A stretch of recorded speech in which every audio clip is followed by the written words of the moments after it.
Southall. Okay, so let's, some of the people here might not be familiar with Southall. These days, I guess we could describe it as a lot of people from the Indian subcontinent or people with that heritage live there. When you were all coming up, tell us a little bit about the environment. Was it a very mixed environment? What kind of people were living there, and what did you find when you first came there? When I actually came there were not a lot of Indians. Yeah, as the years passed, because I actually got there about 1965. And remind the good people here where you were born. And I'm coming from St. Kitts in the Caribbean. Yeah, St. Kitts in the, you could say, the Eastern Caribbean, more or less. Well, I don't know if it's the East, but it's the Caribbean. Okay. So you came up in the mid-60s, you say? Yeah, around 65. Yeah. When I was there, the town was predominantly like white people. Okay. Okay. Yes, there was a good size, how would I say, Caribbean community or African community. Uh-huh. And as the years pass, it becomes predominantly Asian, as we can say, Indians. So right now, like Southall's the most popular place in England for Asians. Okay. Yes. So tell us a little bit about who actually was in Misty and Roots in the early days. How did the group come together, and who was playing what exactly? As the years passed, the band, the musicians kind of changed. Uh-huh. Yeah, the originals, well, I was one. And we have the bass player, Sungi. We have another one we call Chop Chop. His proper name is Dennis Augustine. Well, he's no longer with us. We had my brother. We call him Duxie. Well, he perished. Yeah, he passed away in Africa. Right. And we got Vernon Hunt, the first keyboard player. After the demonstration in Southall, he was actually incarcerated. So after that, he never returned to the band. Oh. And that was it. And that was the band, yeah. So your brother and yourself, you come from St. Kitts. Yes. Where did the other players come from in those days? Chop Chop was Grenadian, or is Grenadian. We have Tony Henry, which goes Sungi, he's a Jamaican. The first drummer was the one we call Clemens White, he's a Jamaican. Vernon, Guyanese, he comes from Guyana. Okay. Yeah, so he was a mixed Caribbean people. Yes. Okay, well, give us a little taste of track 1, and we'll see what you can tell us about this one, Poco.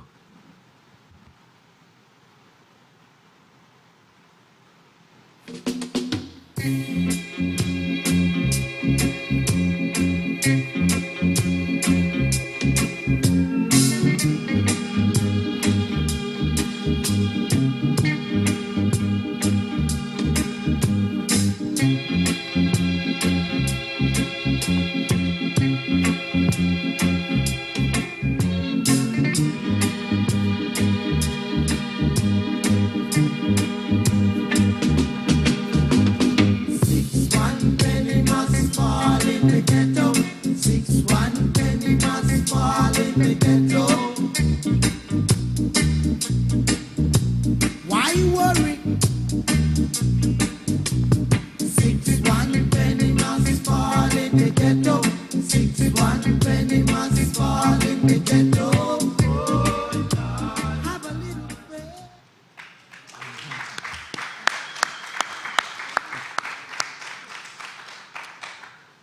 Okay, well,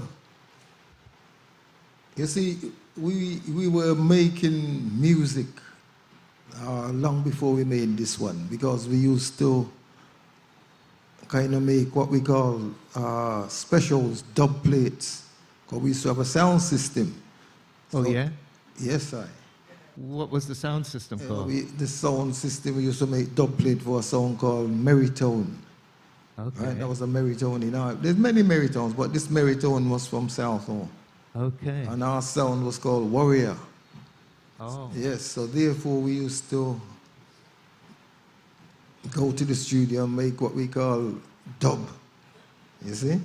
Now, this one, when we made it, it was like we were experimenting. It was only 3 of us. It was me, Sungi, the bass player, and Chop Chop, Dennis Augustine. 3 of us made this tune. So you doubled up on instruments and you all sang the harmony? Well, I played the keyboards and the guitar.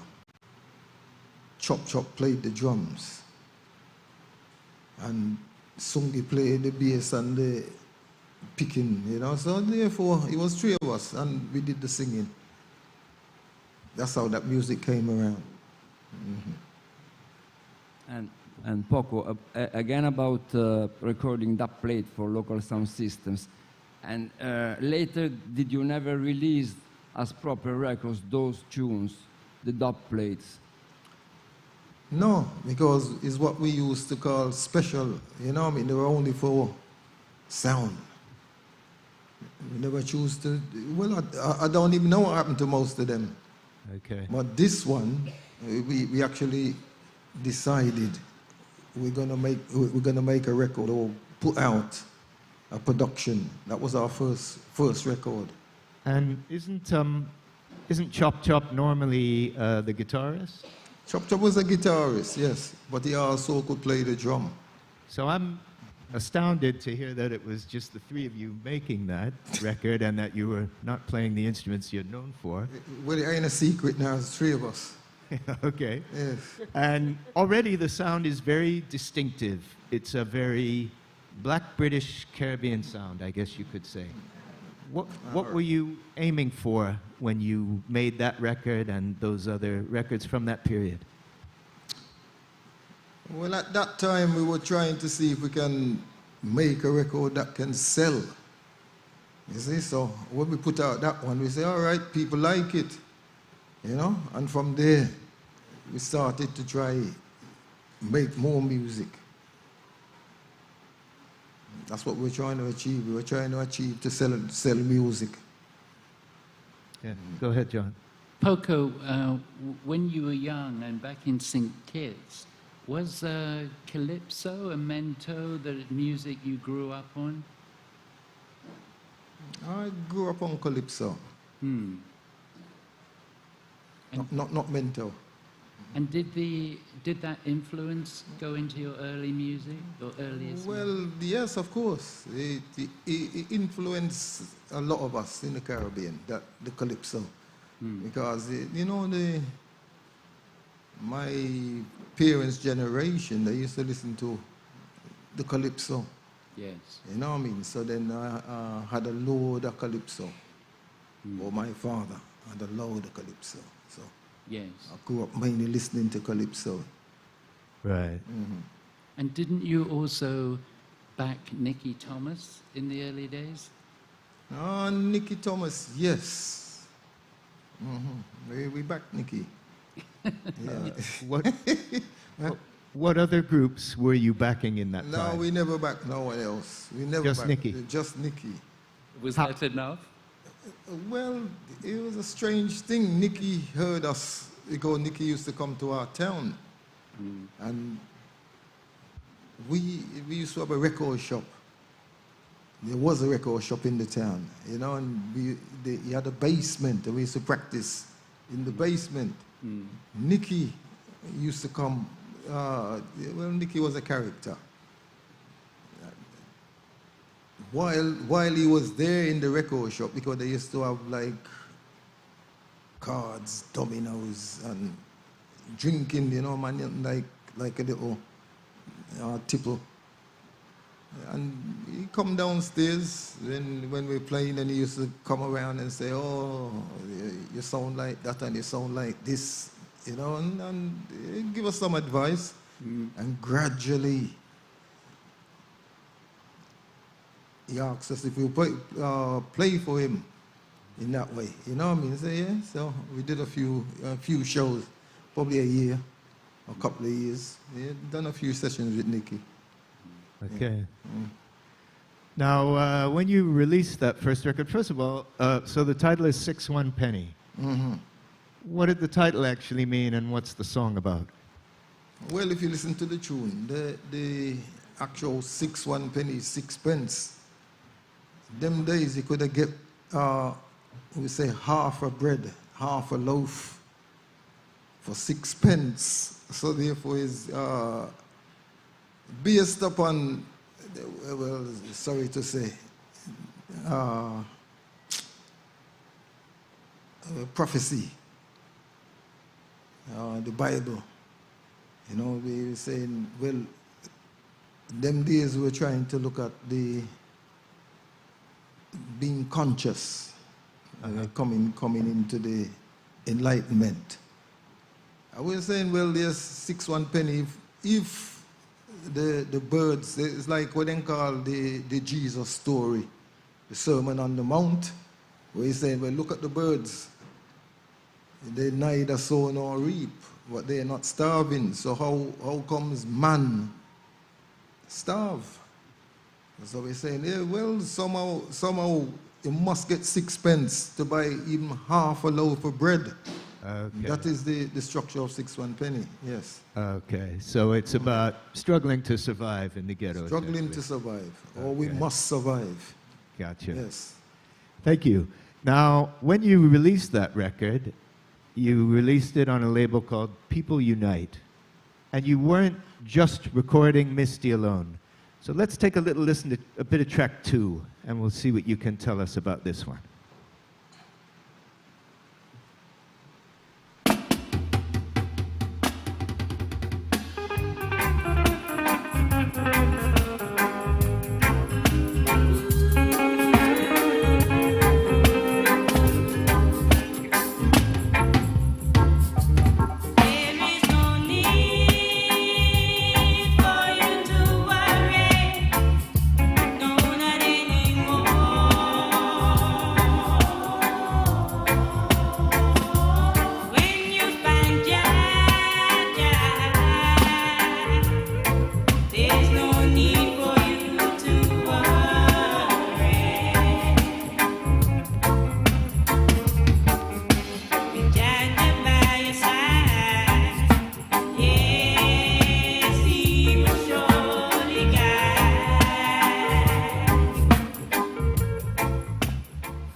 Yeah. So who are we listening to, Poco?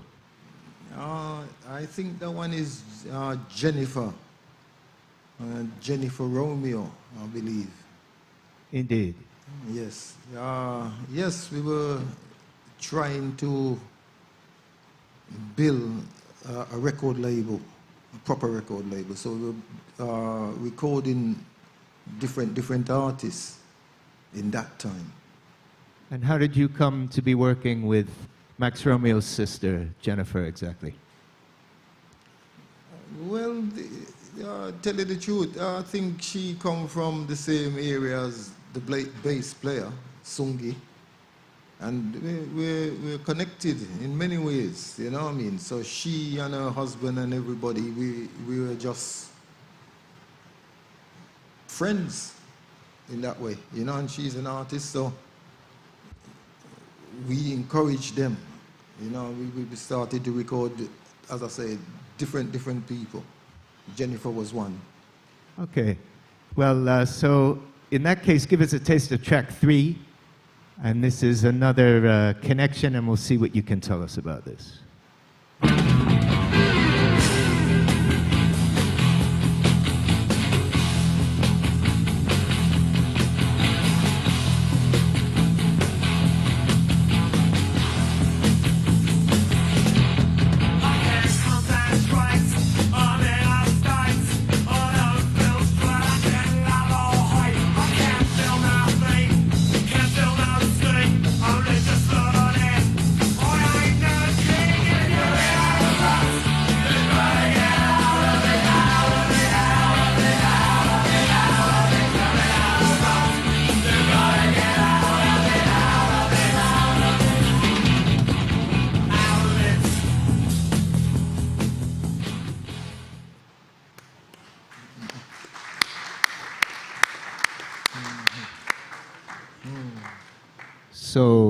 What do you remember about this one, Poco? Oh, this was a band. Again, they were friends of ours. They're called Roots, or the Roots. Yeah. Well, we knew them before they became the Roots. You know, and after we were trying, I don't know what was going on, but we were trying to say build a record label. And tell you the truth, when this one was recorded, this is the first record that we actually released on our label. Oh, so this predated 6 1 Penny and Jenny's record? Well, as the first release, In a Rock was the first release on the record label. But they were friends of ours. We knew them. And it's people we grew up with in Southall. Okay. Yes. Now, in that time, the National Front as a racist organization was very active, and Misty and Roots was part of the Rock Against Racism movement, sharing stages with bands like the Ruts, like Sham 69 and other groups. What do you remember about those days and that shared experience? Well, we were playing with a load of, how would I say, punk. Man like The Clash. Different. But in that time, we used to go all over the country.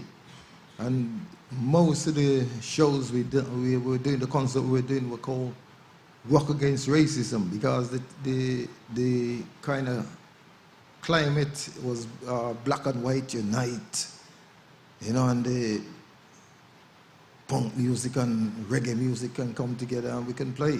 And that is what we used to do. We used to go around the country. Ruts was very important because being that we were coming from the same place, we used to take them around with us. So we've done a lot of shows with different punk bands in that time. And that is how we actually became known as like a Rock Against Racism band. Okay. And so you mentioned before the disturbances in Southall that resulted in the death of Blair Peach, which happened on the 24th of April, 1979. And you say your band was directly affected because a band member was incarcerated in the aftermath and never rejoined. What else do you remember about those disturbances and the aftermath? Well, the actual demonstration, I would have said the police came into we used to have like a community center, or we were building like a community center. And they came in and they destroyed most of our equipment, and also, well, I would have said beat up most of the people inside the building. And actually, it destroyed the band, because after the demonstration, 3 or 4 of the members were imprisoned, you see? And from there, we couldn't function. So therefore, we had court cases, all kind of things going on for about a year. So the band couldn't really function. So that was the first band until we rebuilt. So the actual demonstration, it was like they destroyed us. I see. Let's take a little listen to a bit of track 5, and we'll see if this is before or after the reformation.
might run into deep dismay.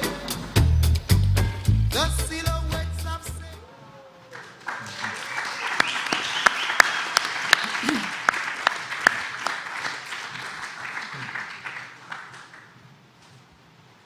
So who's actually playing on that one, Poco? And is this after the reformation or before? No, this is before. This is before. I would say this was the original. The drummer was called Julian Peters. He came in when we were playing with Nicky Thomas. We got him to play with us. That one, the drummer. We call him Bampi, you know. And from there we were starting to experiment with like heavy music, you know, playing heavy bass. And that is how we started out. That one, it was actually before the demonstration. Okay. Yes. And when I listen to that record, again, it's very distinctive. The keyboard sound is very unusual. The vocal phrasing, the timing is not as we might expect. What can you tell us about how the keyboard player was special. And as I said to you, his name's Vernon Hunt. As I said to you, after he got incarcerated, that was the end. He couldn't return. Okay. And the sound of the band changed after that one again. Okay. Yeah. Let's move up to a little bit of track 9, and we'll see what you can tell us about this configuration.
So there's a lot of unusual aspects about the Misty and Roots story, and one unusual aspect is that your debut album is a live album, and that actually you released 2 live albums in a short space of time. So what can you tell us about the track we just heard and about those 2 albums more generally? Yeah, the track we just played was the live at the County Eurovision. Actually, we done this one before the demonstration also. Oh, really? Yes. After the demonstration, the live, we were in Brussels, and there was like what they say, the Eurovision Song Contest. So these people, I think they were socialists or something. They must have been doing a festivals to counter the Eurovision Song Contest. Right. So they called us. We went out there, they recorded it, so we heard the recording and said, well, why don't we bring it back and see what could happen? Anyway, it so happens that we made an LP. And there was a Radio 1 DJ called John Peel, who actually heard that recording or heard the LP, and he was calling us to do a session. So at the time we were supposed to do the session was the time of the demonstration. So by the time we were going to do the session, we couldn't do it. Well, because, as I said, the musicians, a lot of them got mashed up. So it was, well, probably 6 months later, we had to rearrange. And that is how we started to do sessions for John Peel, Radio 1. But he really liked the album, the live feel. So from there he gave us a chance, and that is how really I would have said the band music went national or international in that way. I think he played it entirely, didn't he? It was unheard of for him to play the whole side of an LP, and he did. Yeah, look at that. Yeah, he played it. Yeah, give thanks and praise for John Peel. He really helped us. Yeah. Can I just say from a British perspective, you know, growing up in those times, and I saw you many times in colleges and small venues or festivals and so on. And Misty and Roots were loved and respected like few other British reggae bands, and I discovered the reason for that myself when I started writing for Black Echoes, and one of the first interviews I did was with Misty and Roots. And I went to Southall, and we didn't just talk about music because they had a kitchen and they used to feed homeless people, and they had programs for young people, teaching them early computer skills and so on. And, you know, this was what Jamaican artists were singing about, but this brought it to life in our own environment on British. A British band doing that meant a great deal. And so when they appeared on all these platforms, political platforms, they were living it. It wasn't lip service. They were truly living it.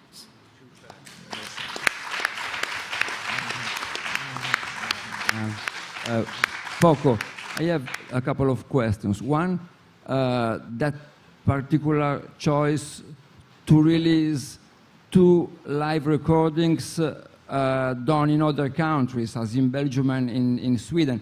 And there were some albums, live reggae albums appearing, mainly recorded in London venues, as the Bob Marley 75 Finsbury Park Rainbow, and I think Burning Spear 77, same venue.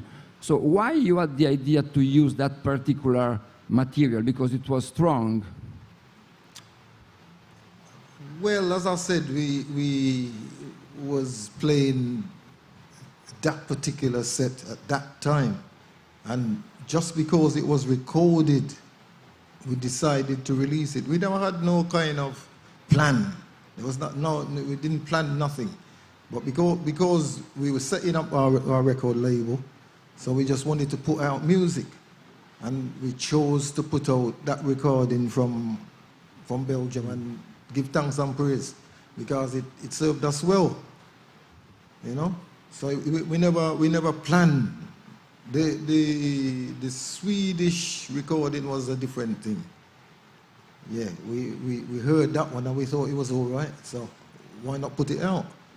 So that is it. And I have another question. Like your music, your entire catalog is so inspirational because of this mystical power of the music. So and the deep connection with the African heritage. So I'm wondering how you got into Rasta. Where you got into Rasta when you were a youth, or you developed the consciousness step by step? I think during the 1970s, there was a kind of enlightenment where young people, especially in London, were starting to see themselves like Africans. You understand? So we are saying, well, the Rasta thing to me was like African identity. You see? Because the cry at that time was Africa, repatriation. So we saw that, looking for an identity as young black people at that time in England. It was back to Africa. Okay. Well, there's all kinds of tracks that we could play, but in the interest of time, let's move up to track 13 and see what you can tell us about this one.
Yes, the lead vocalist on that one is our brother called Ngoni,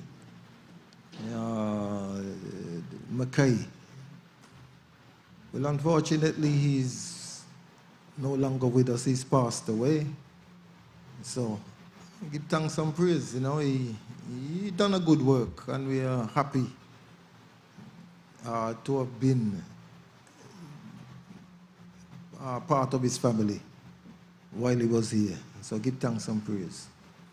So this was taken from the album Wise and Foolish, which was your first full studio long player. What else do you remember about putting that album together? Well, The Wise and Foolish is like my favorite album. It was a very good album. And yes, by that time we were doing, well, most of our experimenting. So give thanks, you know, the album, that also served us well, you know, and that one actually brought us to the attention of a lot of reggae people worldwide. So give thanks and praise for that, Wise and Fool. Thank you.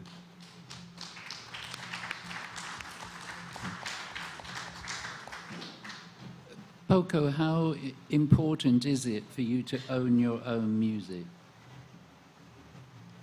It was very important because that was the objective. And I'll tell you something, in the 1970s, there was a lot of artists who were not on like major record labels, and they were, especially the so-called punks. So they wanted to do it themselves, and because we were around people like that, we said, well, yeah, we could do it ourselves. So it was very important not to give away. So what we did, we formed a publishing company, because People Unite was actually a publishing company. So we started to publish our music, and then we started to make records or put out records. But People Unite originally was for publishing our music. Yes. So we could own our material. Because the live album is now coming out on a beautiful red vinyl and with extra tracks, and you on your own label to commemorate your 50th? Yes, yes. We are re-releasing the live album. Do we have a release date for that, Poco? roughly? Not to my knowledge, not yet, no. Okay, well, watch out for that one. And so let's move forward to track 15.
Yeah, well, that was one of our more popular tracks at that time.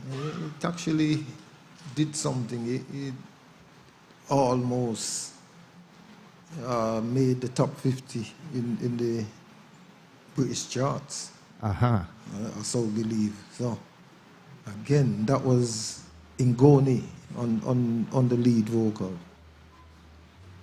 And what about the backing track? So, you know, this album is called Earth, and the sound is evolving. And what can you tell us about the instruments used and who put the rhythm together? I think when we had the Earth, we were coming out of Africa. So again, there was a lot of different influences of African music in the album. You know, so as I said, that was a release coming from, well, the African, the first initial adventures into Africa. So you've been spending time in Zimbabwe and other territories? We went to Zimbabwe in I think it's 82. Uh-huh. Yeah, it was like, we must have spent about 6 months there doing different things. And we had a kind of popular music in Zimbabwe, the one, which one was that one? What was that? Well, we had a popular music. You mean Chimaranga or another one? The Chimarenga, that was the music of Zimbabwe, yes. But our tune was selling a lot down there. Okay. Yeah. Well, in a few moments, we're going to allow you good people to put a few questions to our special guest, Poco from Misty and Roots. But before that, since you're speaking about the Africa phase, let's listen to a little bit of track 17.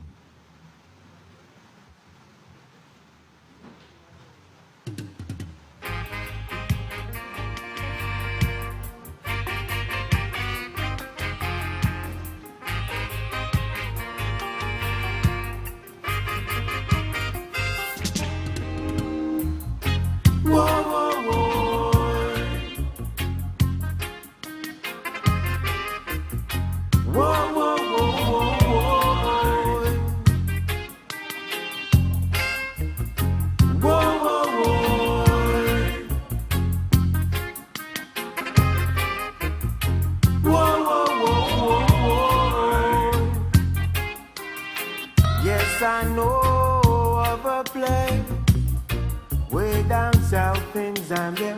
There's a waterfall causing clouds to thunder. Never in a dream could one ever imagine what my eyes behold way down south in Zambia. by the old banks of Zambezi, by the old banks of Zambezi.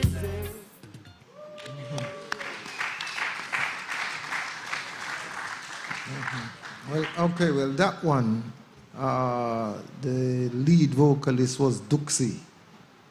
Unfortunately, he perished in West Africa, in Ghana.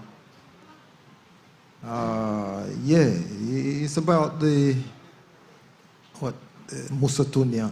I think the popular name was Victoria Falls. So we were impressed. It's a wonder when you see it, you know. So from there, I think him and a few others probably got an inspiration, and that is how that music came around. Right. From the Zambezi, Victoria Falls. And of course, it was the title track of one of your most popular albums again, Musio-Tunya. Musio-Tunya, yes. Okay, so let's move forward to track 20 and put those thinking caps on. We're going to put the mic to you in just a couple of moments.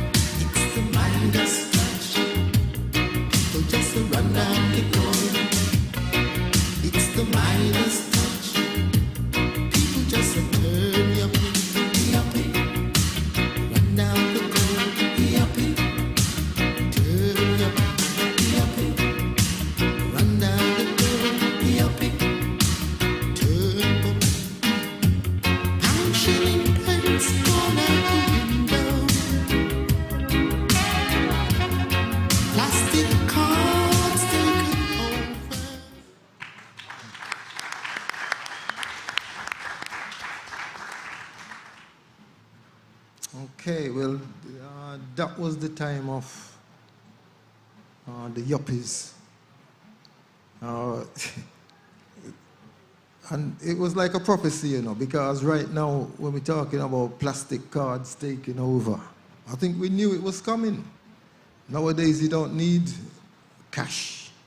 You're just using plastic card. But them days, the yuppies, yeah, they were just into making a lot of money. And this tune reflects that.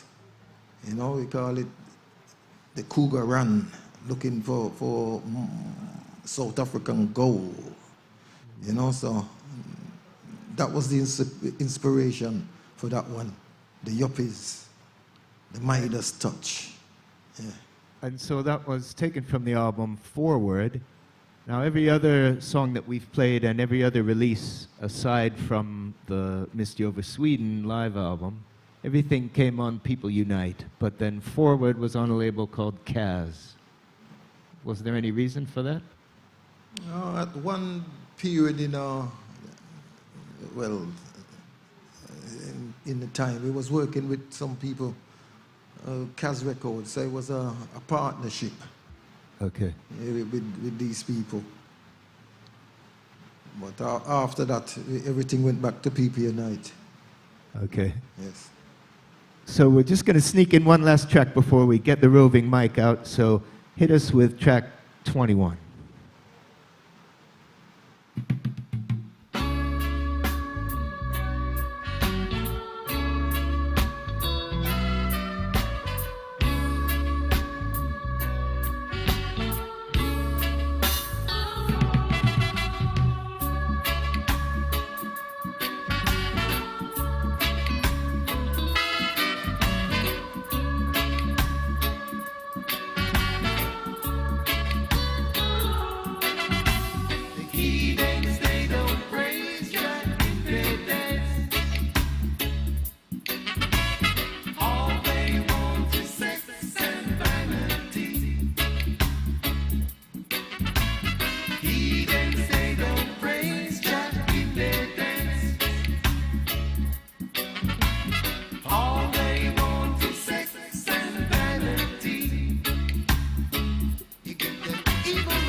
Yeah, observing what was happening in creation.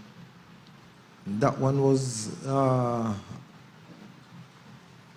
what's happening in creation is like the sex business is predominant sometimes in the music, you know, whether it's whatever genre, the soul music, you have a lot of sex going on, the reggae music, you have a lot of sex going on. So really, that is what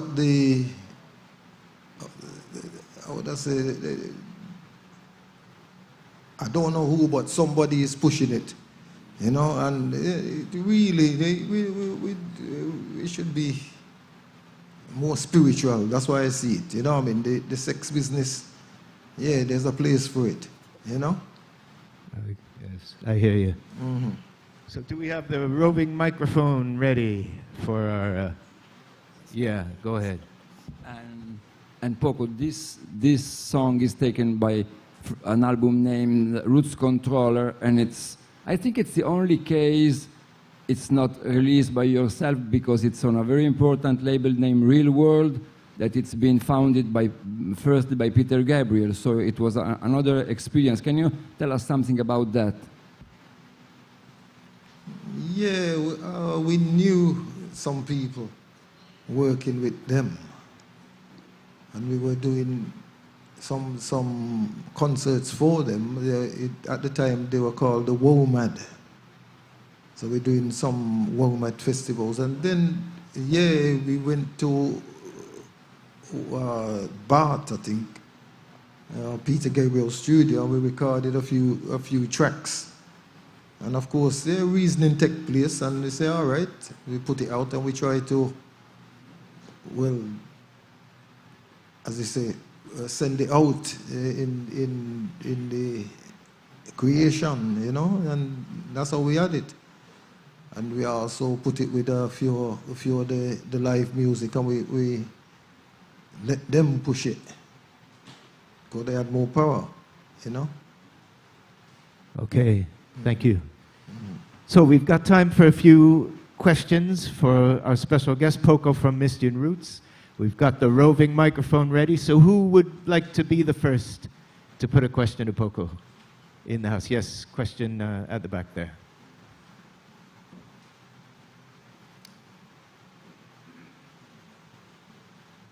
Greetings. Greetings, give thanks. We met in Porto. We had a concert there. I don't know if you remember. Long time ago. I think it was 2012. I want to ask if you remember. What can you remember? And tell us something a little bit about that. Where? Porto, in Portugal. Portugal. Taking over productions. Oh, We were in the hotel in front of the venue. Okay. Cooked in the hotel, I remember. You bring your own stove. And So, beloved. 2012. Yeah, sorry, beloved. I can't. Yeah, well, Portugal, yes. Yeah, give thanks and praise, man. I can't. I had a flashback, so I just wanted to ask you All right. how you felt about it. Yeah, well, Portugal's a good place. I can't. It was you know. a theater. Do you remember? It was a theater. Oh, It was a nice theater. wow. Yeah. Beautiful theater. Yeah, beautiful theater. Yes, man. It's a good show. Yes, man. Yeah, give thanks. Give thanks. Yes, sir. Okay, thank you for that comment. And yeah, in the front, please. Thank you.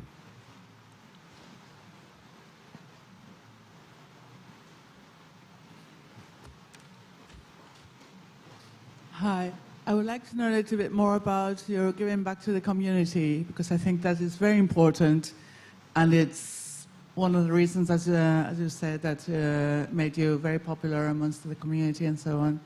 And I think more bands have to do these sort of things, use their money and their position and their contacts to do this. Well, yes, give thanks, because you see,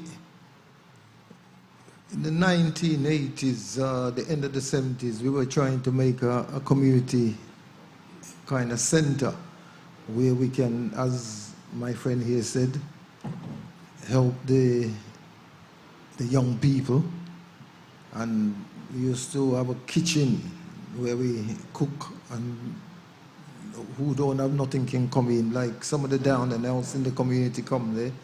Yeah, and also doing like a creche for, well, the mothers who needed to have people looking after their children. They're going on. So yeah, we were trying, but unfortunately, after the demonstration, the building itself was taken away. They destroyed it, and the local government knocked it down.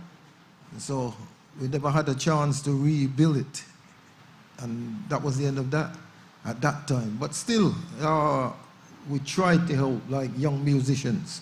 We had different bands, and tell you the truth, up until this time, them musicians came in to help the band, and that is how we survived. And give thanks and praise.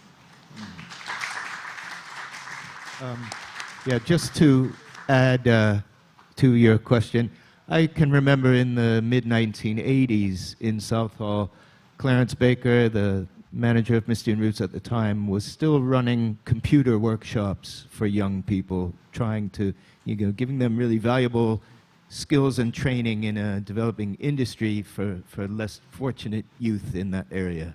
So yes, as John was saying before, they were definitely, making a difference in their community. Thank you for that question. Yeah, so who else would like, okay, question in the front here. Yes, greetings. Greetings, beloved. From Venezuela, Ya Rastafari. Thinking about your participation in the Rock Against Racism movement in the 70s and 80s, and seeing how racism and far right are gaining ground, what do you think about the artists and political position in this situation today, like Mr. Roots? Yeah, well, as you can see, we believe in a unity, a togetherness, people working together. It doesn't matter what race, you know what I mean? But people can come together, and if they have, well, you have to say love, then things will be all right. You can actually work with people. But yes, you can't go around fighting people because of race. It's not right, So we have to see that one, and I think that's where we as a band, that's where we stood from the 1970s until now. That was our policy. Thank you. So I think we've got time for two last questions. We have two last questions in the house for Poco from Misty and Roots. Now's your chance, and no need to be shy. Any more questions in the house? We do have a question from a panelist. No, this is also to tell the people something particular, because there's a very special relationship between Misty in Roots and Rototom Sunsplash, because Rototom Sunsplash came from a venue that was called Rototom in northern Italy, and the festival was raised in '94 in the garden outside the venue. But the very first reggae band performing at Rototom, the venue, was Misty in Roots, early '90s. The very first reggae band. So can you share some memories about traveling Italy those days? I remember you in Bologna several times, incredible shows, early '90s, and also you were the first to play at Rototom, the venue, so you opened, you paved the way for all the other bands. Yeah, well, we used to be with one agent. I think his name is Giovanni. And, well, we did another shows with Giovanni, so he was going around Italy, and give thanks and praise, he brought us down to the Rototom.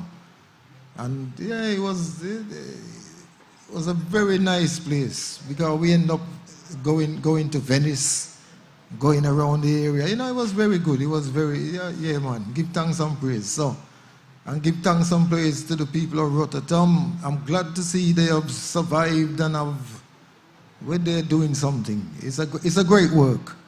They're doing a great work for the reggae music. So give thanks and praise to Rototom. You know?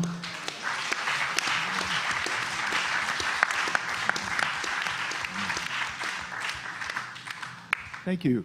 So yeah, time for one last question. Do we have one last question in the house for our special guest? And any last questions or comments, John Masouri? And oh yeah, come in, Pete.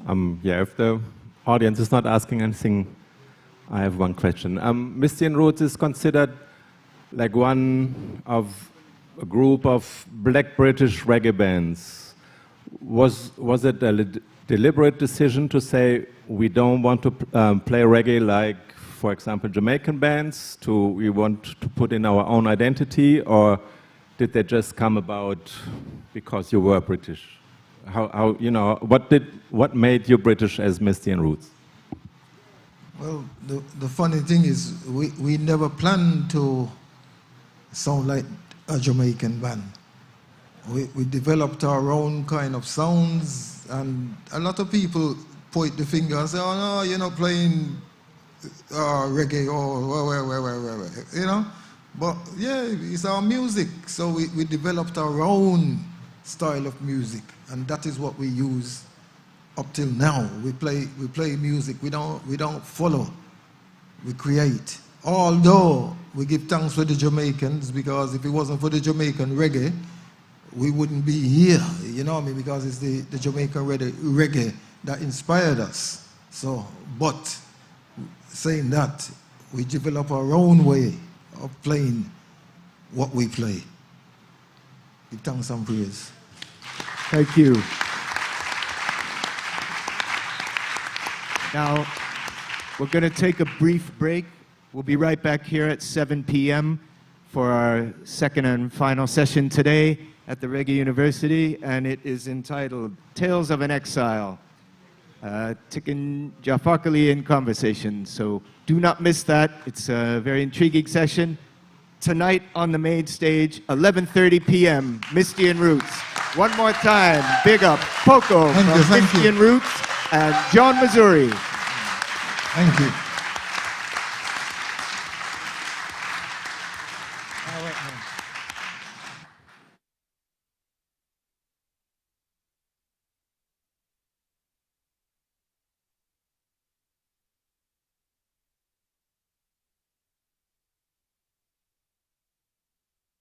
right.